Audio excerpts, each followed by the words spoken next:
Okay, so what we have here is a Homak 40-gallon parts washer. It's going to have modifications. There's so many things you can do to these part washer tanks to actually make them better. There's a million videos on YouTube you can look at for other ideas and so forth. A lot of the ideas I got are from YouTube. Just a lot of people out there doing some crazy things that actually work, and that's pretty much why we have YouTube, I reckon. So, I'm going to show you an introduction here to what I got, what we're going to do with it, and then some parts are going to be changed up with paint because I don't like it all red. So, there's going to be some color change, and let me show you all the parts that I have to go for this. And let's take a look on the inside real quick. It's pretty nice. For being a 40 gallon, it's pretty nice. And Homak is really good stuff. This is well built. It wasn't too expensive, and it wasn't as cheap as your Harbor Freight stuff, but this is a really good one. So let's take a look on the inside. So it's just a basic parts washer. There's nothing special on the inside, but as you can see, it's pretty roomy. And there's going to be modifications to the inside also, which will be pretty cool. So that's what you get. And then the legs on the left, there's actually 4 of them, and they're going to be color changed also. So let me get the parts round up.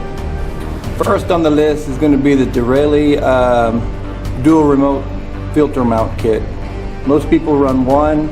I figured since this was a 40 gallon, I'm going to go ahead and run 2, and that's going to be modified somewhere on the actual unit itself.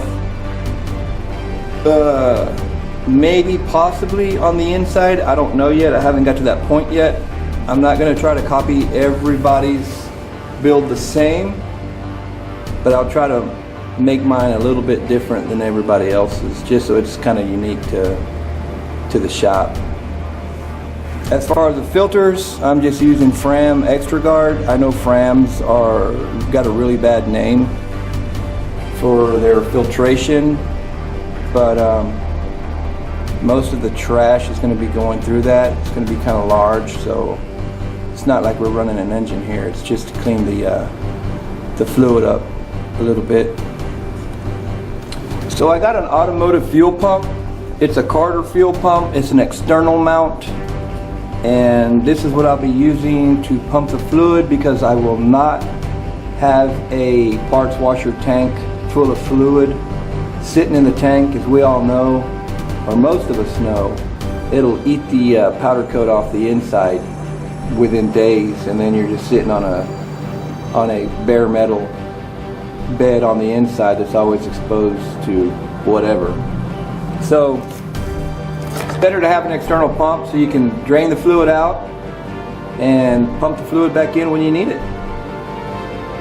And the last part of the whole deal here is the 20-gallon salvage drum, and you can put solvent in this instead of water based solvents, which I will not be using.